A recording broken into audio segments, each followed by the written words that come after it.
trainer, owner, former jockey, leading bug boy at Sportsman's Park in Chicago in 1963. 63. The year of our Lord. Yes. And we're going to take a look at two horses trained by Bob Baffert. 1,000 Words. Looks like he's headed for the Kentucky Derby. Ra'ad is the second horse. Not so sure. But I think it's an interesting comparison, and our viewers might find this enlightening.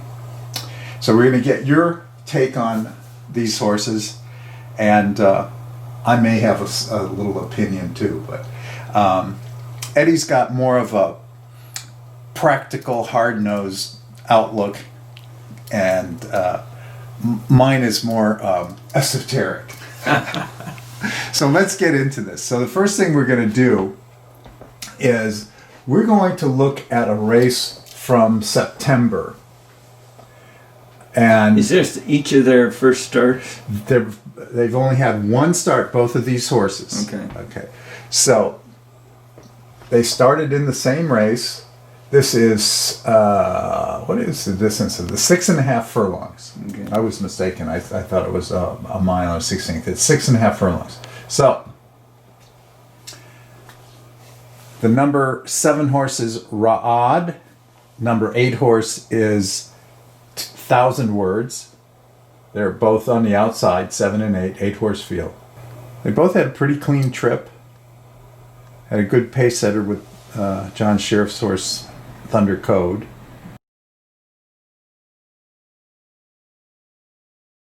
Ra'ad, the Twirling Candy colt, he's finished. He barely made it 6 furlongs. 5.5, really. Now, I thought originally you told me it was switched, that the winner was the Twirling Candy. No, the winner was American Pharaoh. The American Good. Pharaoh. Yeah. Okay, now this is a breeze from last week, and Baffert sent these two horses out together again. What's the point of that? What do you think he's doing, training and racing these horses against each other? That's an interesting question. You want my crystal ball here? There you go.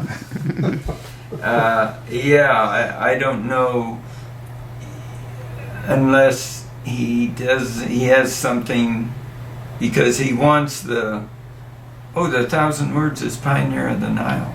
Yes. Let's take a moment and talk about that. Here's a little information on 1,000 Words. His auction history.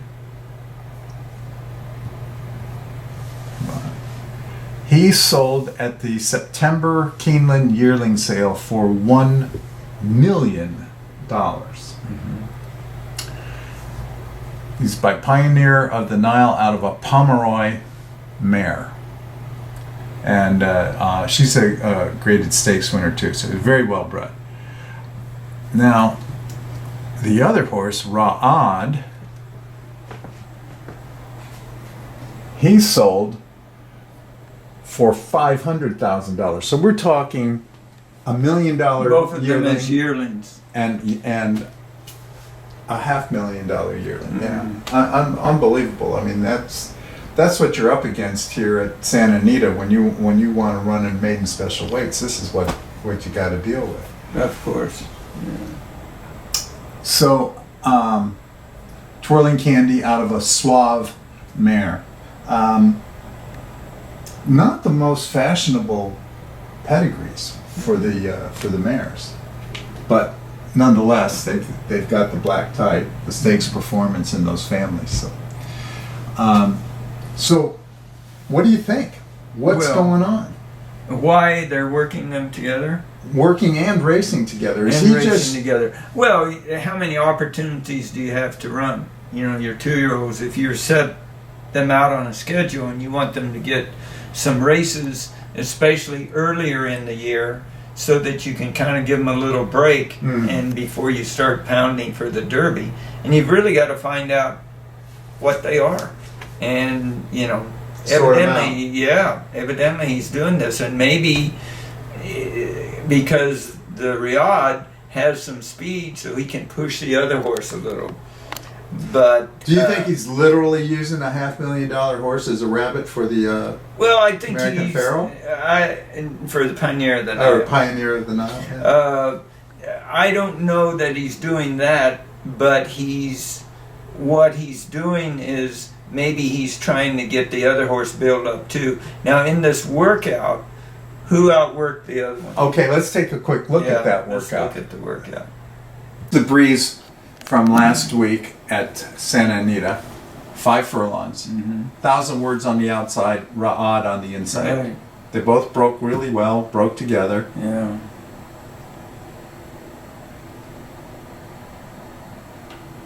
And the twirling candy colt, Ra'ad, he quickly takes the lead here. And As he did in the race. He showed Yeah. more speed in the race. Yeah.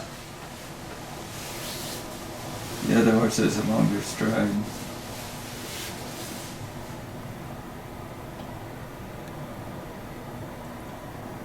It looks like And he's asking the other horse to keep up with Riyadh. So he wants to get a good workout. but there he goes. Yeah, Gets right up with him. yeah. Never heads him though.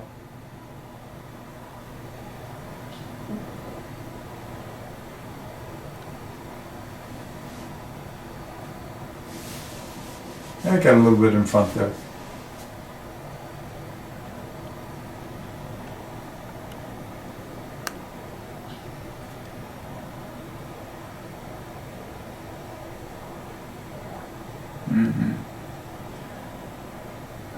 But Joe has asked his horse more than he has. Is that Talamo? Yeah.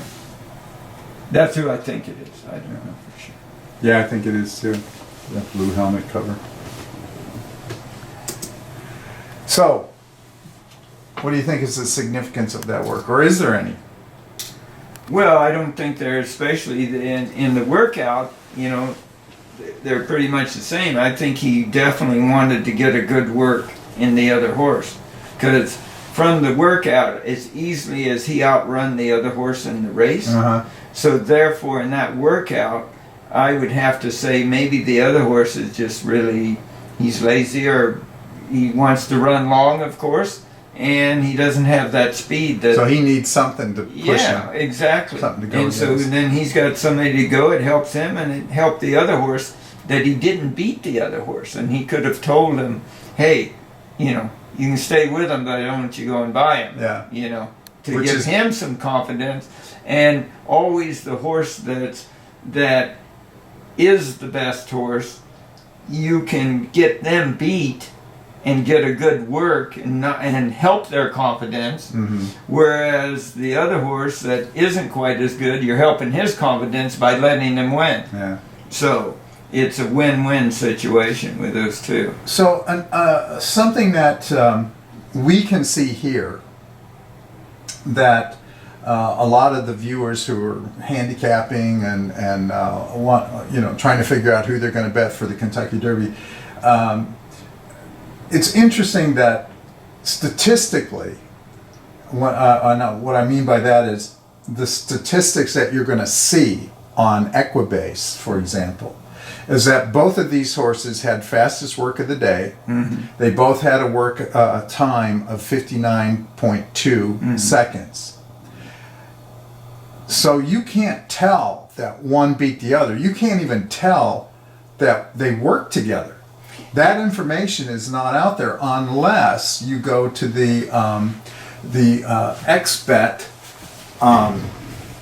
website. Actually, this is Santa Anita's website. You can go to the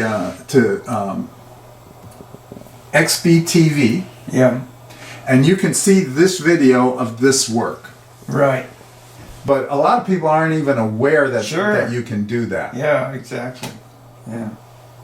And again, if I hadn't have seen the race and I just saw the workout, I'd say, well, boy, both those horses, it'd be tough for me to separate them. Exactly.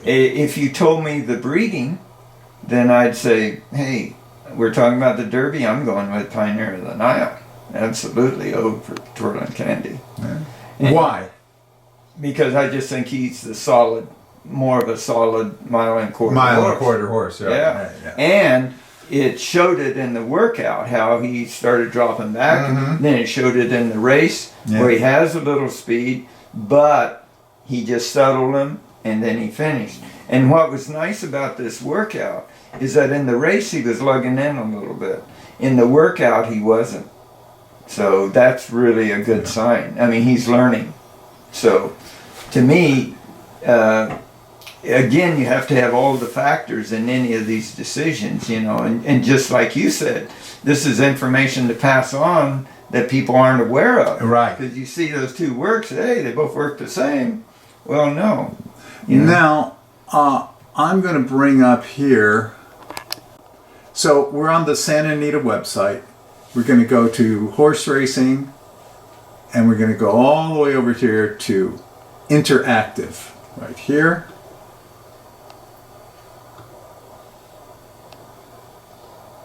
And we'll scroll down to Trackus. We'll go to view Trackus. And, oh gosh, what was the date of that race? 26, race number 4.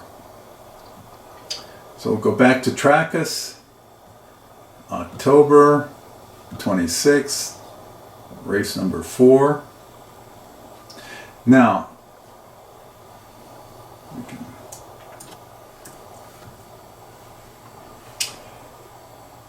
this is the race summary, and that just gives the times of the fractions.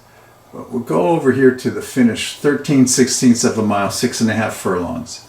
This is the finish of the race. Now, there's a lot of information here. 1,000 words, that's the 0 mark for the distance run. He ran 4,351 feet. All of the other horses ran shorter distances. Thunder Code, 22 feet less. Divine Armor, 5 feet less. Ra'ad, 6 feet less. The finishing speed for that 16th, that final 16th of a mile, 1,000 words was 35.1 miles per hour. Ra'ad, 32.4. So that's 2.5 miles per hour difference. That's a lot at the end of the race. If we look over here, though... Isn't it no, I think you were looking at the average for the whole race. No, that's the average for that fraction. Because if you go back here, let's look at the You're talking about the last 3/8? The last 16th. Oh, the last 16th. Yeah. So here's at the half mile. So this would be the quarter mile from the quarter to the half mile pole. Mm-hmm. And you can see Thunder Code was doing 39 miles per hour. Ra'ad was doing 39.4. That's where he was gaining on him. 1,000 words, same, and so on down the line. But if we go back to the finish, this is the peak speed in miles per hour for each of these horses. Now, I called the people at Trackus, and I said, okay, that's their peak speed. Where in the race are they reaching that? Right. So they had to go back and get back to me on that. And what they found was that this was occurring in the second 16th of the mile, second 16th of a mile from the start. Oh. So in most cases. So it's early in the race, but 1,000 words, his peak was 42.7. You look at Thunder Code, 44 miles per hour was his peak speed. That's a significant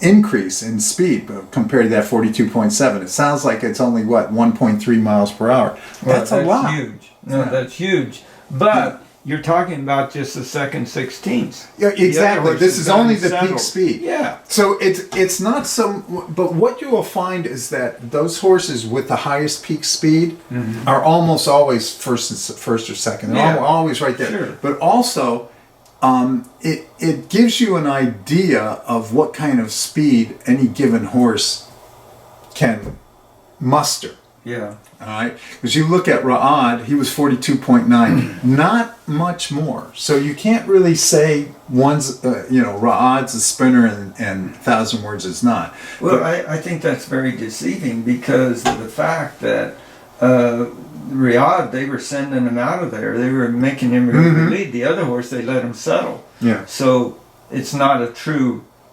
indication. It's got its limitations. Yeah, and in a race, well, you don't really care what their top speed is. It's how they can keep the speed over distance. That's what makes a good horse. Yeah. Speed over distance. Yeah. How far can they carry that speed? Yeah. How many seconds can they keep it up? If you have a horse that runs 12s, well, he's just going 24. But hey, if he's going 1.25 miles, he's running 2 minutes. That's right. Yeah. So there you go. So after looking at all these details, do you think Ra'ad's gonna be there to go that 1.25 miles, or? I don't think so. Yeah. Sure doesn't look like it to me. But 1,000 words? Oh, absolutely. Absolutely. He's impressive. Like I said, one of the most impressive, or the thing that I like about him, first of all, I think he has a longer stride. Second of all, is that, like I say, he was a little green in the last race that he won, and in the workout he wasn't. So he's moving forward, for sure. The other horse is, a good horse for sure, but he was already on his game for that race. Yeah. And that was the first start for both horses. Yeah. Too. Well, it's awfully early to be making too many judgment calls on these horses. We've still got all the points races coming up and so on. But I think this Pioneer of the Nile Colt is one to keep an eye on. Yeah, for sure. And when you couple that with Bob Baffert, you've got. Who is his rider too? Who is? It was Van Dyke that rode him there, didn't he? I don't know. Flavien Prat. Oh, it was, and so he put Prat on him. Flavien Prat. Yeah, just giving him a shot. That's for sure. I tried to pin down Flavien's agent, Derek Lawson. I tried to pin him down. So is this your Derby horse? And he wouldn't say anything. He just kept his mouth shut. Yeah. Well, we're a long ways away. And anything can happen. Yeah, I mean, all they need is to run a fever. Interesting that he put him on, which he doesn't ride a whole lot. No, he doesn't. He's prepping. That's his horse. Yeah. Yeah, so the choice of Flavien Prat as a jockey is another so he's tipping his hand a little bit there. Reinforcement. Yeah. Sure. Absolutely. All right. Well, there you have it. An expert opinion. We'll see you guys later. Good luck at the races. And thanks, Eddie. Thank you, sir.